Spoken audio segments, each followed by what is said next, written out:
Very good morning student. Bharatiya College of Engineering and Technology Durg. Course B Computer Science and Engineering 4th year 7th semester student. Subject on Network Programming. Myself Nitish Kumar Chandrakar, Assistant Professor from Computer Science Department. So today's we will discuss Unit 5 Client Server Programming. This is a lecture number 3rd.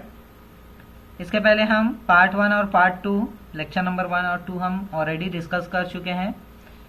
आज हम lecture number 3 हमारा जो topic है parsing string by using string tokeniser, ये हम देखने वाले हैं क्या होता है, आप कैसे स्ट्रिंग टोकेनाइजर का यूज करके आप स्ट्रिंग को पार्स करेंगे नेटवर्क प्रोग्रामिंग में, वो हम देखने वाले हैं। So a common task when doing network programming is to break a large string down into various constituents. So एक कॉमन टास्क है, जैसे कि आप नेटवर्क प्रोग्रामिंग में आप लार्ज स्ट्रिंग को कैसे ब्रेक डाउन करते हैं वेरियस कंटिन्यूस फॉर्म में। तो उसके लिए developer could accomplish this task. जो डेवलपर होते हैं वो इस टास्क को कंप्लीट करते हैं by using low level string method.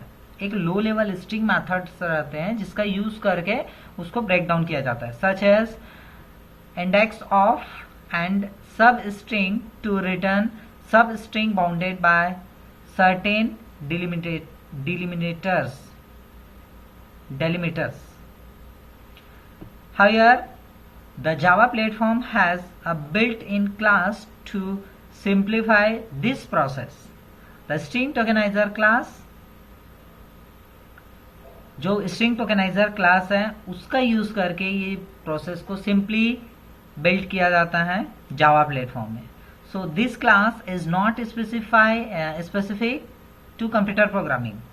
ये जो क्लास होते हैं वो कंप्यूटर प्रोग्रामिंग में स्पेसिफाई नहीं होते। The class is located in java.util not java.net।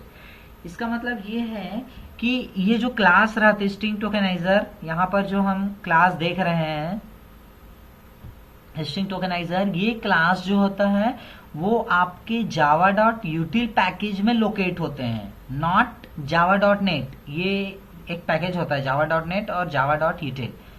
util मतलब होता है यूटिलिटी और net मतलब होता है नेटवर्किंग। तो ये दोनों क्या है, एक पैकेज है। बट आपका जो स्ट्रिंग टोकेनाइजर है वो इस java.net पैकेज के अंदर नहीं रहता, आपका java.util पैकेज के अंदर लोकेटेड रहता है। But because string processing tends to be a large part of client-server programming, we will discuss here. So, the string tokenizer class, हम देखने वाले string tokenizer class कैसे रहते हैं और उसको small pieces में कैसे break किया जाता है। The idea is that you build a tokenizer. Tokens, tokenizer means क्या होता है, tokens. Tokens means एक part होता है। जैसे कि आप फॉर एग्जांपल अगर आप बैंक वगैरह अगर जाते हैं तो आपको टोकन दिया जाता है, या कोई भी परचेज किया जाता है तो आपको टोकन दिया जाता है, उस टोकन नंबर के अकॉर्डिंग आपका नंबर आता है। तो सेम वही स्ट्रिंग टोकेनाइजर होता है। इसमें क्या होता है, it is from an initial string. ये क्या होता है, इनिशियल स्ट्रिंग होता है। Then retrieve tokens one at a time with next token. At a time पे एक ही टोकन रिट्रीव होगा और उसके बाद नेक्स्ट टोकन होगा, either based on a set of delimiters defined when the tokenizer was created और as an optional argument to token next token. You can also see how many tokens are remaining, count tokens, और simply test whether the number of tokens remaining in non zero. The most common methods are summarized below. जो most commonly जो methods होते हैं वो नीचे आपके दिए हुए हैं। फर्स्ट है generic client start and stop sequence. ये हम ऑलरेडी पिछले क्लास में हम डिस्कस कर चुके हैं, इसमें भी हम थोड़ा सा डिस्कस कर लेते हैं। ये जो आप देख रहे हैं तो ये ऑलरेडी हम डिस्कस कर चुके हैं, एक बार और देख लेते हैं। When the system starts up it reads the parse the communication configuration files. जैसे ही सिस्टम स्टार्ट होता है, पहले रीड होता है, उसके बाद कम्युनिकेशन कॉन्फ़िगरेशन जो फाइल्स होते हैं, जो कॉन्फ़िगरेशन फाइल्स होते हैं, वो कम्युनिकेशन के लिए क्या होता है, पार्स होता है। सेकेंड नंबर पे if any generic clients are found, अगर गलती से वहां पे कोई भी जेनेरिक फाइल क्लाइंट जो होता है अगर वो फाउंड होता है, पाया जाता है, तो इट अटेम्प्ट्स टू स्टार्ट, तो वैसे ही वो क्या हो जाएगा, स्टार्ट हो जाएगा। Third, each generic client contact the generic client interface server, जो हर एक जेनेरिक क्लाइंट्स का कांटेक्ट जो होता है वो एक जेनेरिक क्लाइंट इंटरफेस सर्वर के साथ होता है contact, and request is parameter set by name, और जो रिक्वेस्ट आता है वो पैरामीटर सेट होता है बाय नेम के द्वारा।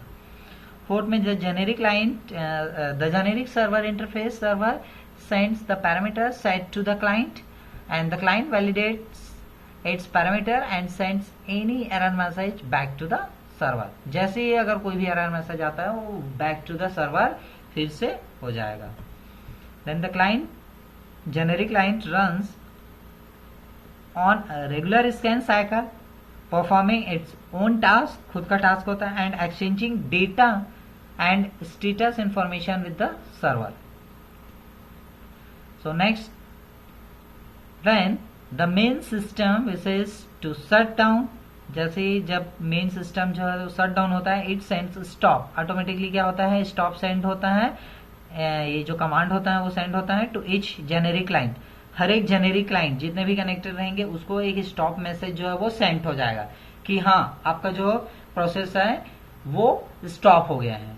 उसके बाद requesting that they stop executing and exit, वैसे ही वो क्या होगा, रिक्वेस्ट एक्सेप्ट होगा और एग्जीक्यूट होने के बाद ऑटोमेटिकली एग्जिट हो जाएगा। Then the system then waits for a fix time, जो सिस्टम रहता है उसका वेटिंग टाइम क्या होता है, वो फिक्स होता है, फिक्स टाइम होता है वेट करने का। When this time delay has passed the system will forcibly terminate with generic client which may still B running. अगर किसी भी तरह का डिले अगर पास होता है तो सिस्टम फोर्सफुल्ली क्या हो जाएगा, टर्मिनेट हो जाएगा, कोई भी जेनेरिक क्लाइंट्स जो कि स्टील कंडीशन में रनिंग में रहेंगे, स्टील टाइम रनिंग में रहेंगे। तो the system then complete its own shut down and exit, और सिस्टम उसके बाद क्या हो जाएगा, कंप्लीट होगा और खुद ब खुद क्या हो जाएगा, शट डाउन होगा, देन एग्जिट हो जाएगा। सो ये generic client start and stop sequence है। Next topic are constructors. So public string tokenizer, so public is a keyword, string tokenizer is a method, constructor, this is a constructor, then this is a parameter variable on parameter string input.